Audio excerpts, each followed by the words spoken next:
உலகத்தையே டான்ஸ் ஆட வைத்த மனிதன். லாஸ் ஏஞ்சல்ஸ்ல அவர் வீட்லயே அன்கான்ஷியஸா கண்டுபிடிக்கப்பட்டாரு.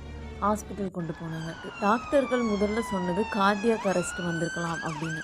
ஆனா இன்வெஸ்டிகேஷன் வந்தப்ப தான் தெரியுது, அவரு மெடிக்கல் அனஸ்தீசியா ட்ரக் அதிகமா எடுத்திருக்காருன்னு. ஒரு சூப்பர் ஸ்டார் தூங்கணும்னு எடுத்த மருந்து அவர் நிரந்தரமாவே தூங்க வச்சு. அவர் தான் கிங் ஆஃப் பாப்ன்னு சொல்லப்படுற மைக்கேல் ஜாக்சன். உலகமே மூன்வாக் கற்றுக்கொண்ட காலம் அது. சிறு வயதிலேயே ஸ்டேஜ் ஏறி அந்த பையன் பின்னாடி உலகமே கிங் ஆஃப் பாப்ன்னு சொல்ற அளவு வளர்ந்துட்டாரு.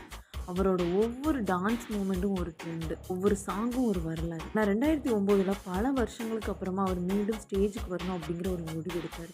திஸ் இஸ் இட் உலகமே காத்திருந்த ஒரு கம்பேக் ஷோவாக இருந்தது. 50 ஷோஸ் ஏற்கனவே சோல்ட் அவுட் ஆயிட்டு. ஆனால் கடைசியில் அவருக்காக அவரோட ஸ்டேஜ் காத்திருந்தது, லைட்ஸ் ரெடியாக இருந்தது, ஃபேன்ஸ் எல்லாமே காத்திருந்தாங்க. ஆனால் அந்த மேடைக்கு அவர் திரும்ப வரவே இல்லை. உலகத்தையே ஆட வைத்த அந்த ராஜா ஒரு மர்மமான இரவில் அமைதியாக மாறியது.